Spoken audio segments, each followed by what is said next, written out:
Gloria a Dios. Dios les bendiga, mis hermanos. ¿Cómo estamos?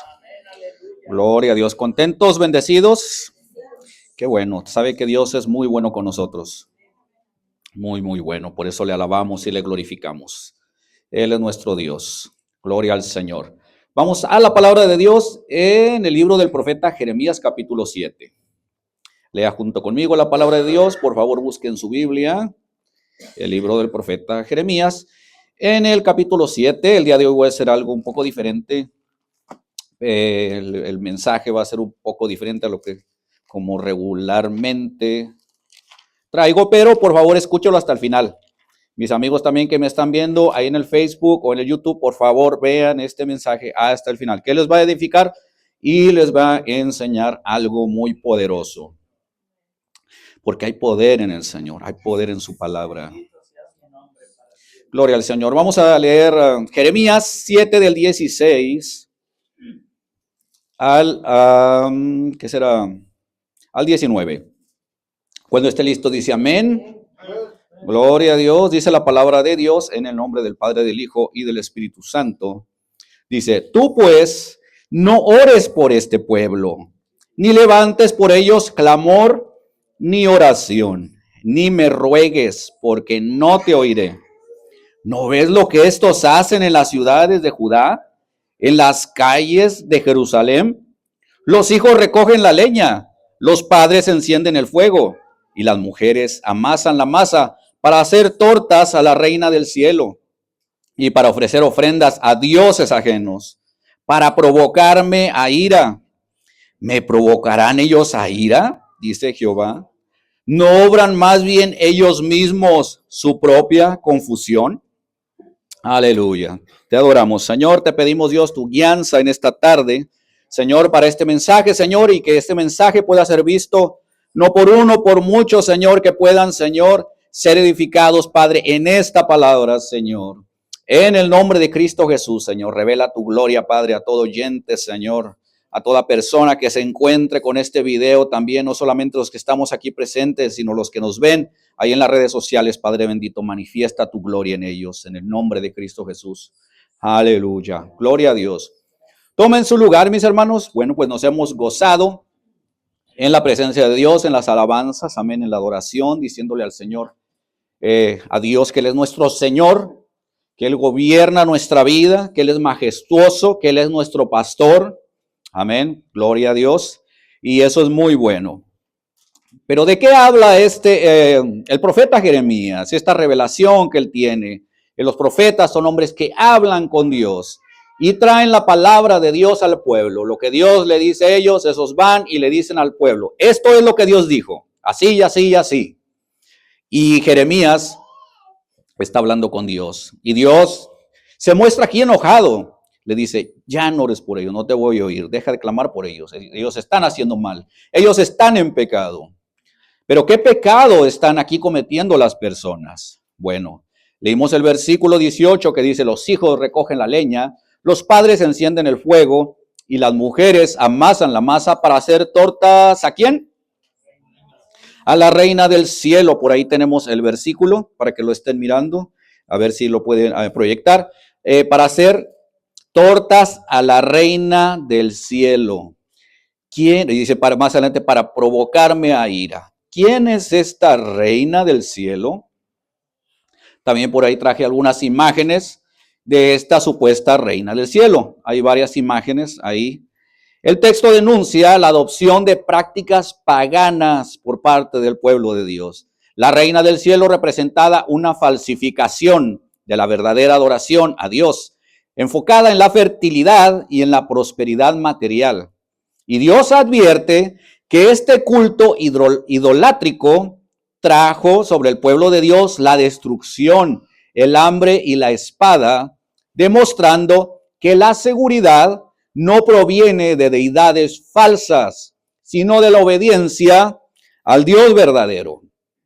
El pueblo llega a argumentar, incluso en Jeremías 44, que su desgracia comenzó cuando dejaron de adorar a esta deidad o estas deidades, mostrando su endurecimiento de corazón. Usted no quiere tener el corazón duro, ¿verdad que no? Usted quiere tener un corazón sensible delante de Dios.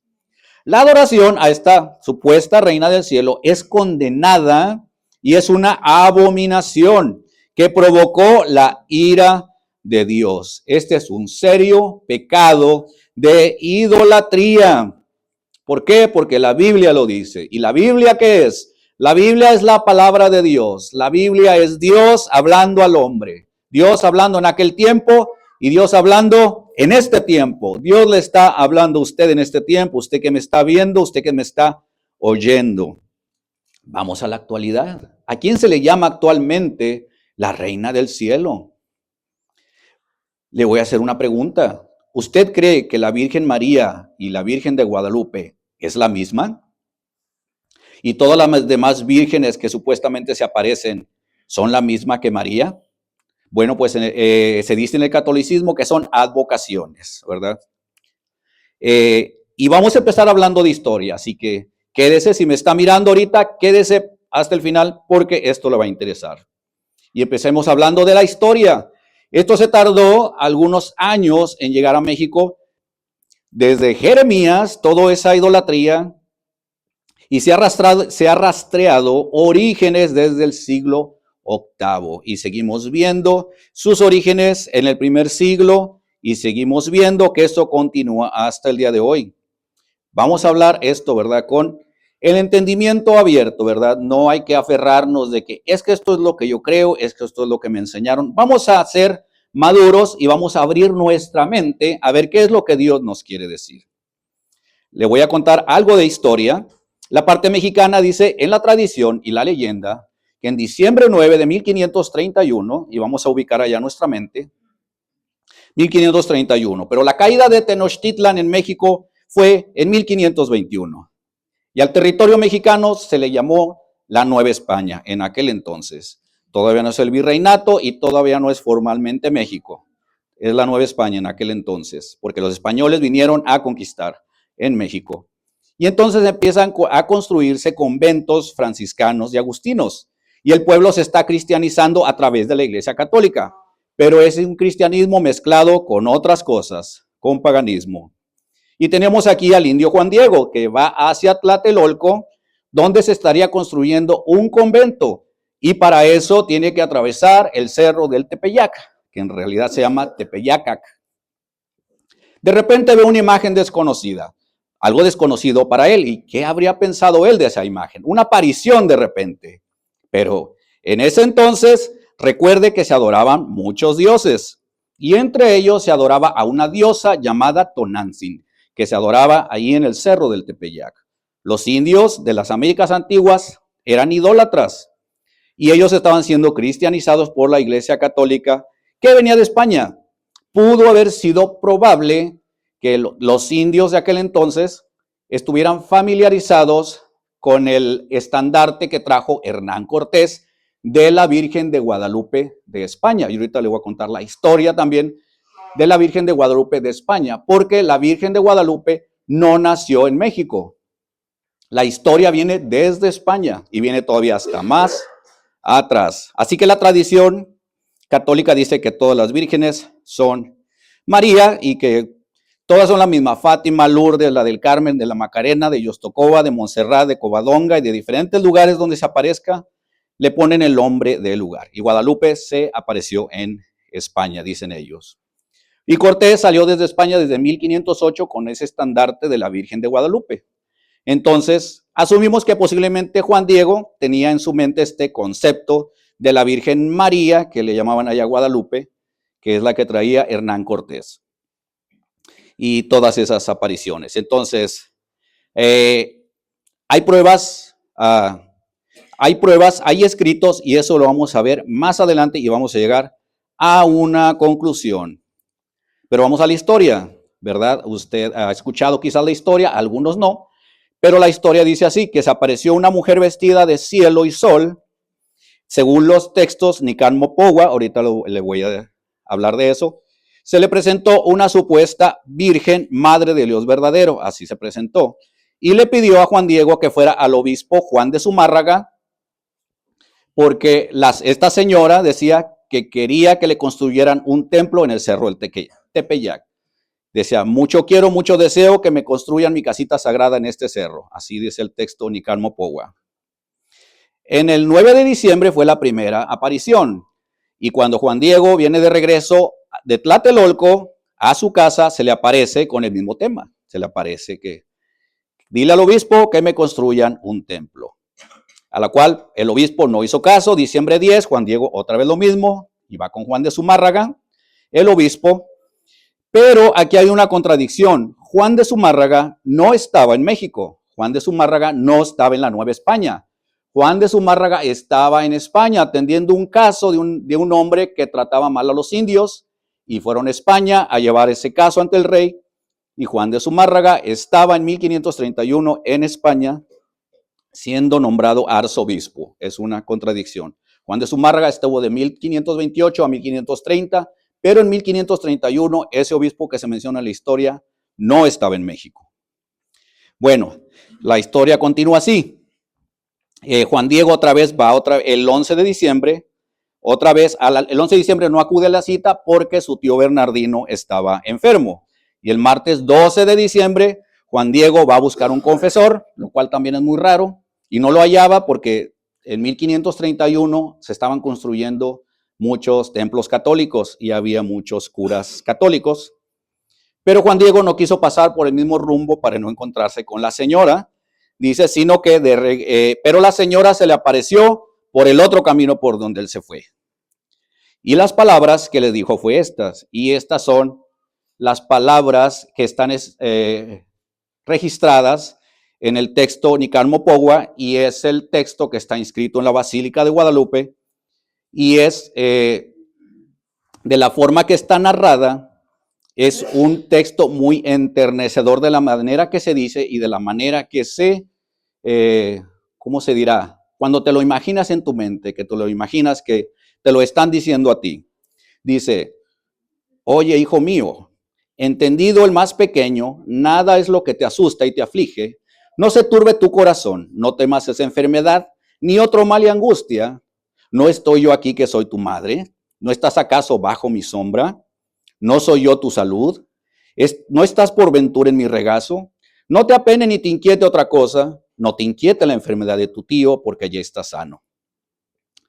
Y claro, cuando alguien ve la imagen y se imagina que te lo está diciendo y te dicen que es la Virgen María, pues las personas se les enternece el corazón. Pero vamos a las pruebas. Y claro, dice, el obispo no me cree. Juan Diego le dice, ¿sabes qué? El obispo no me cree, que quiere pruebas. Entonces ella le dice, sube al monte y vas a hallar rosas de Castilla. Y entonces va Juan Diego y es algo poco usual que se encuentren rosas de Castilla en el cerro del Tepeyac y más en esa temporada del año. Y supuestamente las lleva, ¿verdad? Y que al dejar, y las lleva en su tilma o ayate, y que al dejarlas caer delante del obispo Juan de Zumárraga, dice el escrito, que Juan de Zumárraga vio ángeles que plasmaban la imagen de la Virgen de Guadalupe en la tilma de Juan Diego. Bueno, y eso está en ese texto. Y por ahí tengo una imagen también del texto, aquí está pasando, este es el estandarte o banner, como se llame, de Hernán Cortés, con el que vino, con la imagen de la Virgen de Guadalupe, que es diferente, pero el estandarte de Hernán Cortés está basado en otro, no en un estandarte, en una talla en madera que se llama la Virgen del Coro. Y la Virgen del Coro está sosteniendo un bebé y la Virgen de Guadalupe supuestamente está embarazada. Es la imagen que se tiene. Bueno, la diosa madre tierra, muchos ponen todos han tenido, civilizaciones antiguas han tenido siempre una diosa que le llaman la diosa madre tierra o la madre de los dioses o madre de paz. Es madre de paz, pero también es madre de la guerra, es madre del amor, pero también es madre del odio. Es madre de la salud, pero también es madre de la enfermedad. Es madre de la abundancia, pero también es madre de la escasez. Es algo muy raro, muy complejo. Pero desde siempre se ha tenido, por ejemplo, tenemos a Coatlicue, la madre de Huitzilopochtli, que es una diosa Xochitlique, que le llaman la mujer de falda de flores. Chichalma, madre de Quetzalcoatl también, Pero Tonantzin, la que se adoraba en el Cerro del Tepeyac, ¿verdad? Es la que era, digamos, la patrona de los indígenas mexicas de aquel entonces. Y bueno, ¿cómo se le apareció la Virgen de Guadalupe a los españoles? Y si Hernán Cortés la trajo de allá, ¿cómo es que se le apareció? Bueno, es una historia muy similar a la de México y igual de extraña, ¿verdad? Se aparece en 1250, 281 años antes que se apareciera en México, allá, ¿verdad? En 1250. Bueno, y bueno, viene siendo la misma historia, pero allá el hombre no se llama Juan Diego, se llama Gil Cordero y no es un pastor de ovejas, es un vaquero y no era su tío que el que estaba enfermo, era su hijo que se estaba muriendo.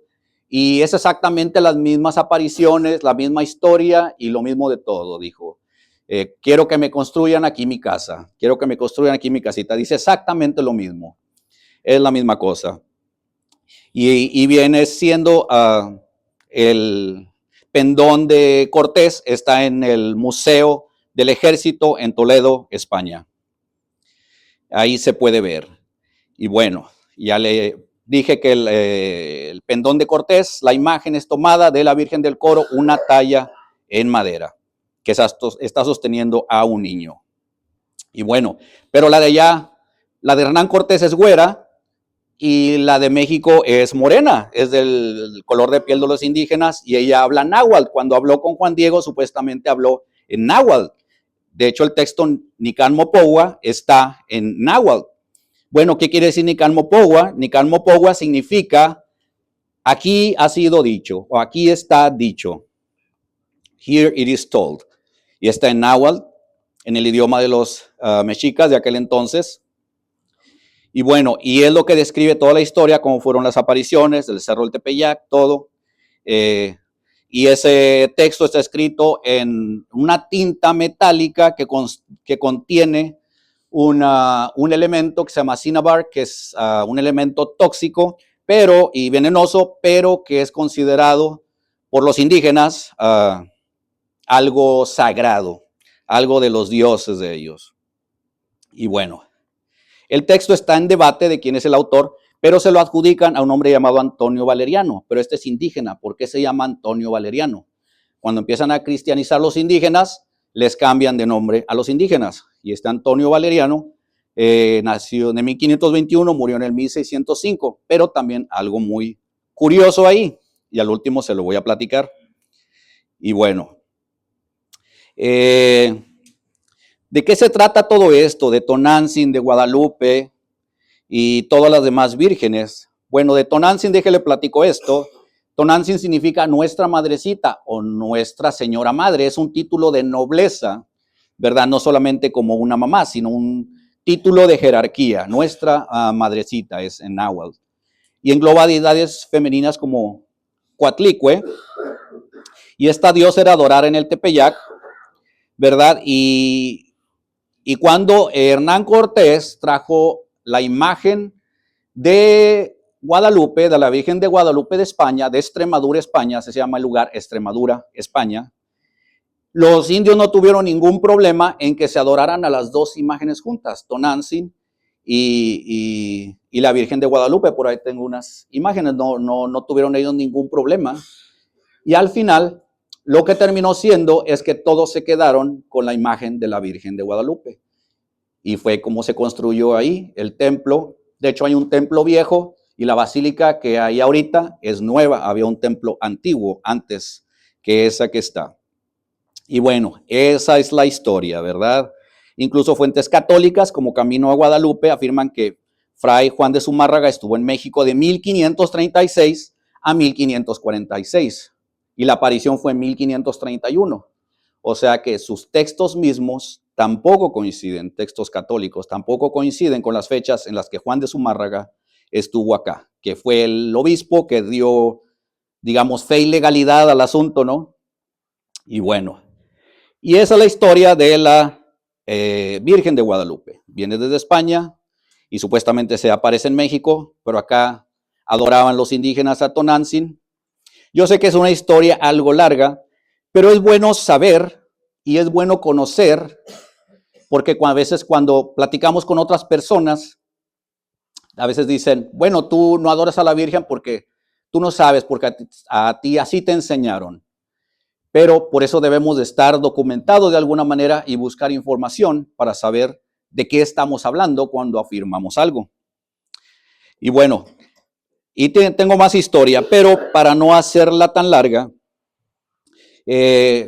esto viene todavía más atrás. Todavía no nace en España en esa aparición. Viene todavía más atrás en las cruzadas, en la reconquista, cuando los musulmanes conquistaron la península ibérica y luego la reconquistaron otra vez los españoles y vinieron los visigodos y los visigodos se hicieron cristianos y todos hablaban latín y unificaron el imperio a través de la religión. Y todo esto de las apariciones viene a reforzar un imperio. Cuando un imperio quiere crecer y hacerse grande, tiene que para unificar el gobierno, tiene que unificar la religión. Y también podemos pensar de eso para los tiempos finales. Sabemos que en los tiempos finales se va a tratar de unificar la religión. Van a tratar de hacer un solo gobierno y la única manera de lograr eso es hacer una sola religión, atraer a todas las gentes a una sola creencia. Y le digo, esto viene mucho más, mucha historia de las imágenes talladas. Entonces, esto no es nada nuevo, esto de las advocaciones, esto que le llaman Nuestra Señora, porque también de hecho a Isis y todas esas diosas paganas de Egipto, Ishtar, Astoret, también les decían Nuestra Señora. También le llamaban así, de esa manera. Pero sabemos, mis hermanos, que delante de Dios, adorar otra cosa que no sea Dios es pecado. Poner nuestra adoración, poner nuestra confianza en cualquier otra cosa que no sea el Dios verdadero, al Dios que creó todas las cosas, al Dios de la Biblia, es idolatría. Éxodo 10 nos muestra que Dios es el Dios de toda la tierra y no admite que las personas desvíen la adoración. Y esto que han traído de la Virgen de Guadalupe desvía la adoración de muchas personas a adorar otras deidades, otras diosas. Le llaman vírgenes, pero en realidad son estas diosas que vienen desde la antigüedad. Esto no es algo nuevo.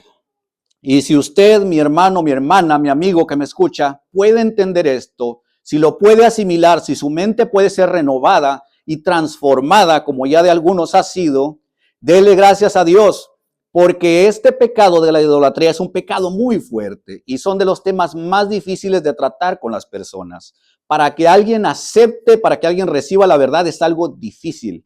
De hecho, trae confrontaciones, trae molestia con otras personas. Son de esos temas que tienes que ir con cuidado porque las personas se ofenden porque dicen, no, María es mi madre y la Virgen de Guadalupe es mi madre. Pero así de esa manera, las personas en la antigüedad así estaban aferrados a la idolatría.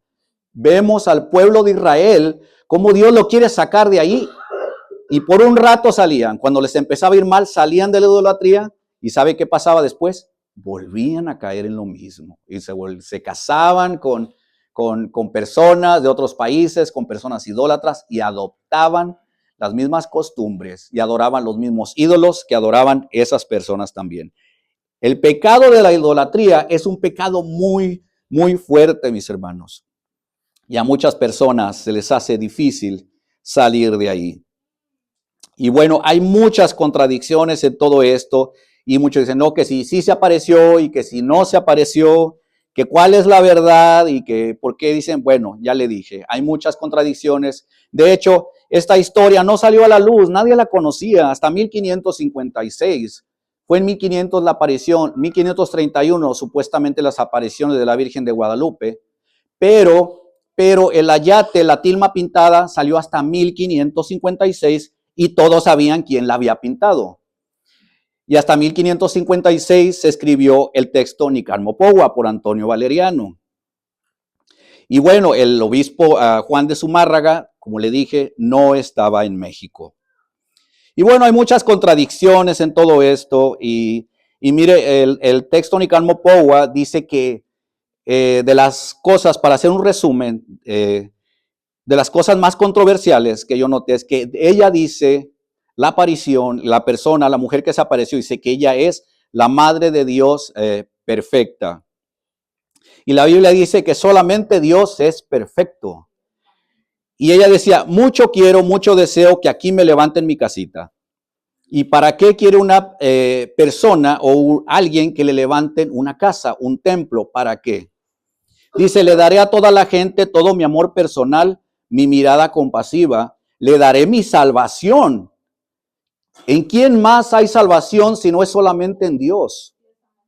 Si la Biblia dice que solamente a través de Jesucristo podemos ser salvos. Cuando Jesucristo estuvo en la tierra y le decía a la gente, tú eres salvo, los fariseos se enojaban, se enfurecían porque decían, ¿quién más puede perdonar pecados? Sino solamente Dios puede perdonar pecados. Solamente a través de Dios hay salvación. Y eso es a través de Jesucristo. Y decía, soy su madre compasiva. Dice, los que a mí clamen, los que a mí busquen, yo los curaré. Y la Biblia dice que solamente hay uno al que debemos de clamar. Jeremías 33:3 dice, clama a mí y yo te responderé. Solamente a Dios podemos clamar. Y bueno, esto fue hace ya aproximadamente 500 años, las supuestas apariciones, pero todavía muchas personas que siguen aferradas a esa idolatría, que están atadas a ese pecado de idolatría, con esas tradiciones que no tienen fundamento bíblico, adorando imágenes, adorando vírgenes, diosas, santos. Y bueno, ¿en qué parte de la Biblia dice que María debe de recibir adoración? Pues en ninguna parte dice que María puede recibir adoración, sino solamente Dios. ¿En qué parte de la Biblia dice que hay que pagar mandas a María para recibir un milagro? Si la Biblia dice que solamente Dios puede hacer milagros. ¿En qué parte de la Biblia dice que María puede salvar al pecador? Pues en ninguna parte, solamente Dios puede salvar al pecador a través de la sangre de Jesucristo. ¿En qué parte de la Biblia dice que María se iba a aparecer siglos después y que le teníamos que construir un templo y adorarle? Pues en ninguna parte está escrito nada de eso. De María solamente se habla que ella dio a luz a Cristo y le llamarían bienaventurada por cuanto fue instrumento de Dios. ¿En qué parte de la Biblia está el rezo del rosario? Pues en ninguna parte. Pero en el rezo del rosario que la Iglesia Católica impulsan mucho a las personas, se trata de María, se trata de rezarle a María, las letanías, se trata de que Santa María, Santa Madre de Dios, Santa Virgen de las Vírgenes, y empiezan que puerta de oro, casa del cielo, torre de David, todo eso. Y al último, la última oración no es oración, es rezo, el último rezo que hacen dice, Dios te salve, reina y madre, madre de misericordia, vida, dulzura, esperanza nuestra, y que a ti llamamos los desterrados hijos de Eva, a ti suspiramos gimiendo y llorando. Sea pues abogada nuestra, vuelva a nosotros sus ojos misericordiosos, ahora y después de que salgamos de este destierro. Muéstranos de Jesús, fruto y oh clemente, oh Dios. Entonces le ponen muchos atributos que solamente le corresponden a Dios. Solamente Dios es clemente, solamente Dios es misericordioso, solamente Dios puede salvar. Solamente Dios es bueno, solamente Dios es perfecto, nadie más. Entonces, ¿a qué viene todo esto? ¿A qué vienen todas estas apariciones? ¿No será todas estas apariciones la misma fuente? ¿No serán todos la misma persona o el mismo? Solamente para desviar a las personas a la adoración al Dios verdadero.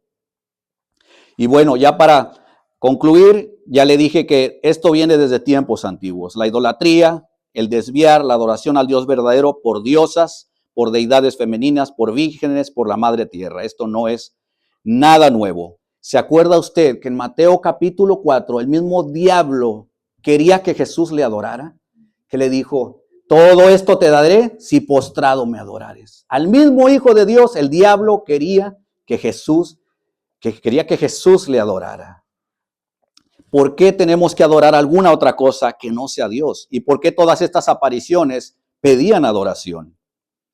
La Biblia dice, 2 Corintios 11:14, que Satanás se disfraza de ángel de luz. Y esto significa que el diablo utiliza engaños sutiles, pareciendo bueno, justo o divino, para desviar a las personas de la verdad de Dios. Utiliza falsas doctrinas y apariencias piadosas para confundir y apartar a las personas. Satanás nunca se presenta como una figura malévola, sino que aparenta ser un mensajero de Dios, imitando la verdad para engañar a la gente. Isaías 42:8 dice: yo, Jehová, este es mi nombre, y a otro no daré mi gloria ni mi alabanza a esculturas. Indicando que Dios no comparte su adoración con absolutamente nadie. Dios es el único creador, el único merecedor de alabanza, honra y gloria, y no debe de darse a estatuas ni a imágenes talladas. Éxodo 34:14 dice que Dios es celoso y no acepta que la gloria que le pertenece solamente a Él, que se le dé a ningún otro Dios. Declara Isaías 45:5 que Él es el único Dios y que no hay otro fuera de Él. Romanos 11:36 reitera que todas las cosas provienen de Él, que son por Él y que son para Él, para gloria suya. En resumen, Dios no comparte su gloria. Dios es el único creador, Dios es el todopoderoso, es el único digno de adoración, así que enfoquémonos en adorar a Dios solamente, que es el primer y más grande mandamiento. Mateo 22:37, Jesús le dijo: amarás al Señor tu Dios con todo tu corazón y con toda tu alma y con toda tu mente. Este es el primer y más grande mandamiento. Porque de tal manera amó Dios al mundo que ha dado ¿a quién? A su Hijo, para que todo aquel que en Él crea no se pierda, sino que tenga la vida eterna. Porque por gracia ustedes son salvos, y esto es por la fe, y esto no es de vosotros, para que nadie se gloríe. Es un regalo de Dios, es un don de Dios. Y si confesares con tu boca que Jesús es el Señor y creyeres en tu corazón que Dios le levantó de los muertos, entonces serás salvo. ¿Por qué? Porque en ningún otro hay salvación, porque no hay otro nombre bajo del cielo dado a los hombres en que podamos ser salvos, sino solamente en el nombre de Jesucristo, quien es el camino, la verdad y la vida, y nadie viene al Padre si no es por Él. La paga del pecado es la muerte, mas la dádiva de Dios es vida eterna en Cristo Jesús.